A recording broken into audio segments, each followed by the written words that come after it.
Subscribe to Mufti Tariq Online and press the bell icon for more videos. السلام علیکم ورحمۃ اللہ۔ شفقت جبار ابو دہبی سے یہ بھائی سوال کرتے ہیں کہ اگر نماز میں ثنا نہ پڑھیں تو کیا گناہ ملے گا؟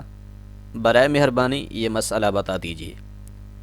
تو دیکھیں بھائی، نماز کی پہلی رکعت میں یعنی جیسے ہی تکبیر تحریمہ کہہ کر نماز شروع کی تو اس وقت ثنا کا پڑھنا یہ سنت مؤکدہ ہے۔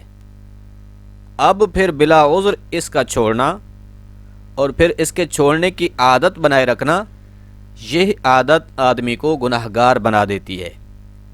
لہٰذا جو ثنا نہ پڑھنے کے عادی بنے ہوئے ہیں تو وہ لوگ سنت مؤکدہ کو چھوڑ رہے ہیں۔ یاد رہے، سنت مؤکدہ کو چھوڑنے کی عادت یہ انسان کو گناہ گار بنا دیتی ہے، تو اس لیے قطعاً اس کی عادی نہ بنے۔ بلا عذر اس کا ترک ہرگز نہیں ہونا چاہیے۔ حتیٰ کہ فقہائے کرام نے تو یہاں تک لکھا ہوا ہے کہ اگر کوئی شخص امام کے پیچھے پہلی رکعت میں شامل ہوا اور پھر امام صاحب رکوع کی حالت میں چلے گئے تو اس یعنی بعد میں آنے والے نمازی کو بھی اگر یہ گمان ہے کہ میں ثنا پڑھ لوں گا اور پھر امام صاحب کو رکوع میں بھی پا لوں گا تو اس وقت بھی اس کے لیے یہی حکم ہے کہ وہ ثنا کو لازمی پڑھے اور بعد میں امام کے ساتھ رکوع میں جا ملے۔ ہاں، اگر اسے یہ گمان ہے کہ میں ثنا پڑھوں گا تو امام صاحب رکوع سے سر اٹھا لیں گے تو اس طرح سے میری ایک رکعت چلی جائے گی۔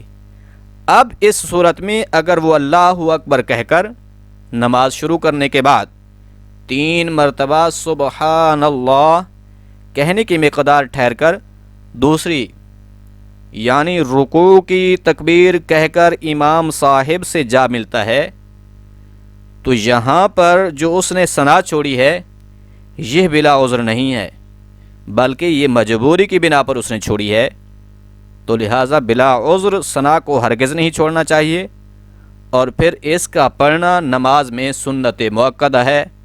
امید ہے بات سمجھ آ گئی ہوگی۔ اللہ کریم عمل کرنے کی توفیق بخشے، آمین۔